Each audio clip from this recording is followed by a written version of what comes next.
Alô galera, aquele abraço, o papo agora é Copa Sul-Americana. Sempre lembrando e rezando pelos irmãos gaúchos. Eu sou gaúcho, sou porto-alegrense, nasci em Viamão, mas moro há muito tempo na capital gaúcha. Vivi minha infância e adolescência em Vacaria, enfim. Sou gaúcho, raiz e claro aqui, sou um privilegiado, porque onde eu resido em Porto Alegre, não houve inundação, não ficamos sem luz, não ficamos sem água, então sou um privilegiado.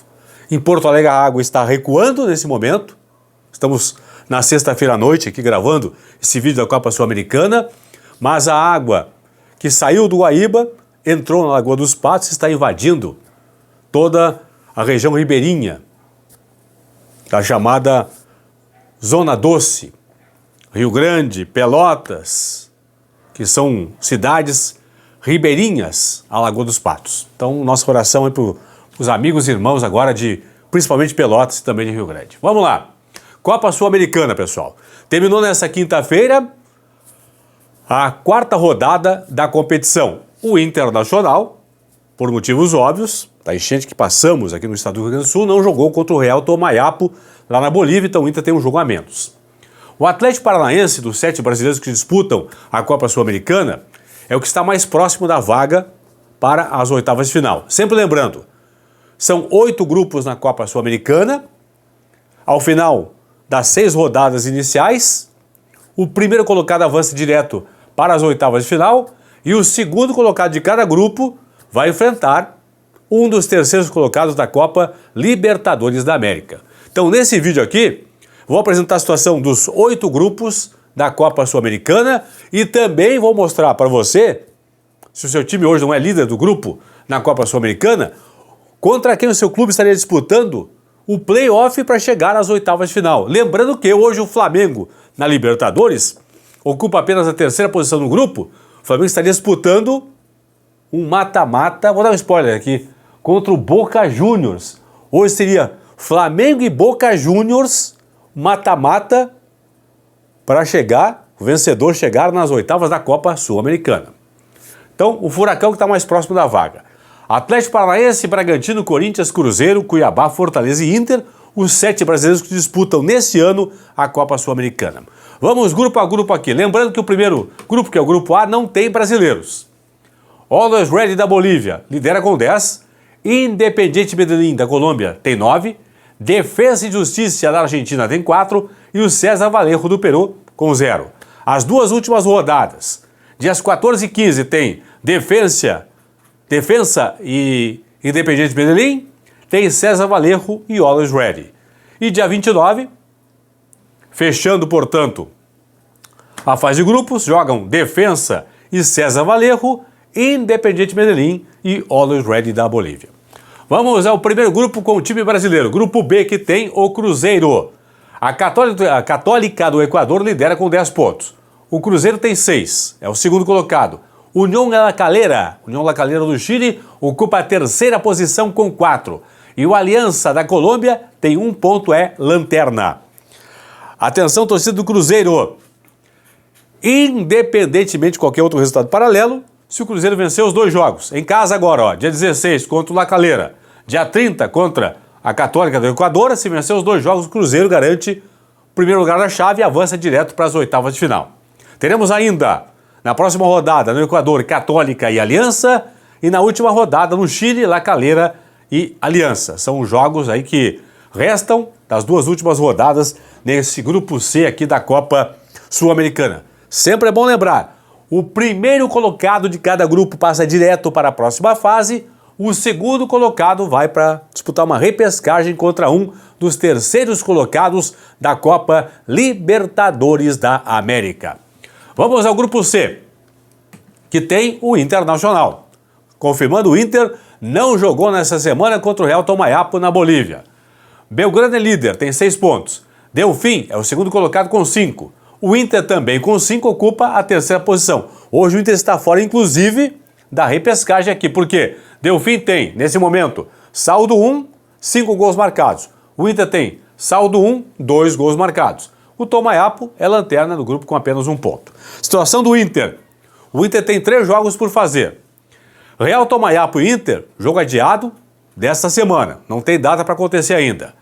Semana que vem, aconteceria Inter e Delfim, também jogo adiado pela Conmebol. O Inter vai voltar a jogar, provavelmente, se jogar, né, dia 28 de maio, em casa no Beira-Rio contra o Belgrano. E depois a Conmebol vai marcar as datas de Tomayapo e Inter e Delfim. O Inter, para não depender de nenhum resultado paralelo, para ser primeiro colocado do grupo, se fizer 7 pontos, tem 3 jogos, ó, Tomayapo fora, Delfim e Belgrano em casa. Nessa sequência de 3 jogos aqui, se o Inter fizer 7 pontos, 2 vitórias e 1 empate, não importa com quem empatar aqui, 2 vitórias e 1 empate, o Inter garante a vaga direto para as oitavas de final. Tá bom? Essa é a questão do Inter. Vamos para o grupo D, que é o grupo do Fortaleza, que é líder, tem 9 pontos. Boca Juniors é o segundo com 7. Nacional de Potosí da Bolívia tem 4 e ocupa a 3ª posição. O lanterna da chave é o Trinidense do Paraguai com 3 pontos na tabela. Fortaleza. Se o Fortaleza vencer o Boca em Buenos Aires, já antecipa a classificação automática como primeiro colocado para as oitavas de final. Ok? Ou então, se o Fortaleza empatar os 2 jogos, Fortaleza pega Boca Juniors e Trinidense. Se empatar os 2 jogos, vai a 11. Também garante primeira posição na chave. Então teremos agora, semana que vem, dia 14, Nacional de Potosí e Trinidense. Dia 15, Boca e Fortaleza. Na última rodada, dia 29, 2 jogos simultâneos, 9 da noite, tem Fortaleza e Trinidense. E em Buenos Aires, o Boca recebe o Nacional de Potosí, lá da Bolívia. Vamos para o grupo do Corinthians. Aliás, antes do grupo do Atlético Paranaense. O Furacão está praticamente classificado aqui, ó. Grupo E, o Furacão tem 12 pontos. 12 pontos tem o Furacão, 7 tem o Ameliano, 4 tem o Danúbio, 0 tem o Raio Zuliano. O Furacão é o seguinte, pessoal. O Furacão, na última rodada, se em casa aqui, ó, dia 30, empatar com o Ameliano, garante o primeiro lugar na chave. Tivemos que perca aqui, ó. Perdeu em casa pro Danúbio, mas empatou em casa com o Ameliano, garante a vaga como primeiro colocado. Outra situação. Se o Atlético Paranaense vencer o Danúbio, garante a vaga. Ou, por exemplo, o Atlético empatou com o Danúbio e o Ameliano, por exemplo, aqui, ó, não ganhou do Zuliano. Também o Atlético garante vaga na próxima fase, na próxima rodada. Então, a situação do Furacão é muito confortável para chegar em primeiro lugar na próxima etapa da Copa Sul-Americana. Agora sim, grupo do Corinthians, pessoal. O Racing do Uruguai é líder com 8. Coringão tem 7 pontos, é o segundo colocado. O Argentino Júnior ocupa a 3ª posição com 6. E o Nacional do Paraguai é lanterna com 1 ponto na tabela.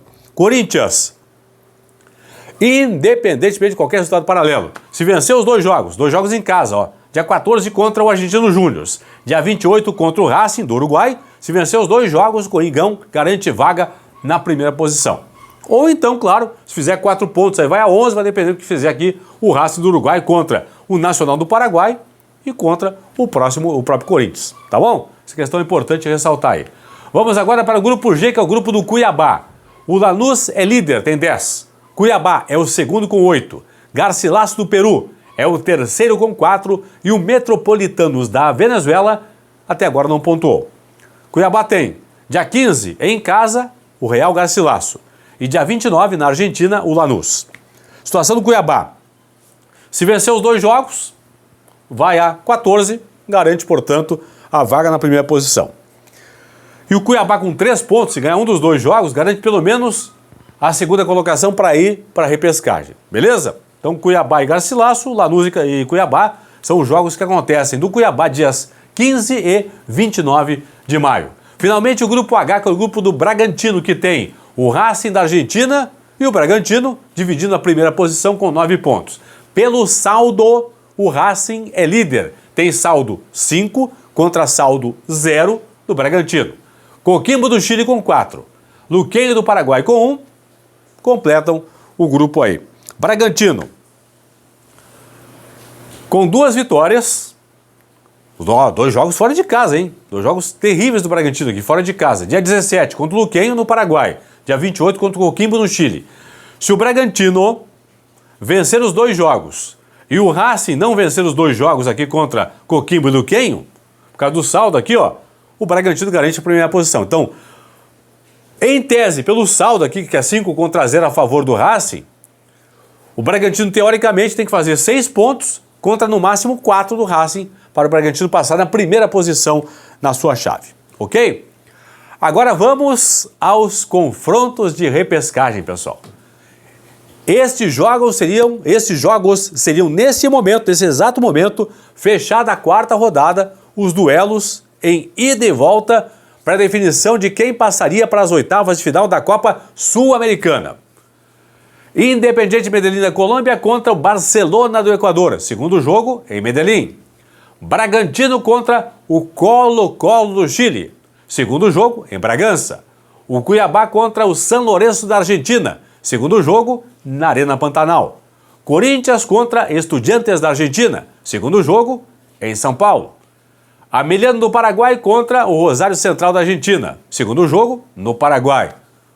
Olhem este duelo de mata-mata de playoff para chegar nas 8ª da Copa Sul-Americana. Boca Juniors contra Flamengo, duelo de hoje, segundo jogo na Argentina.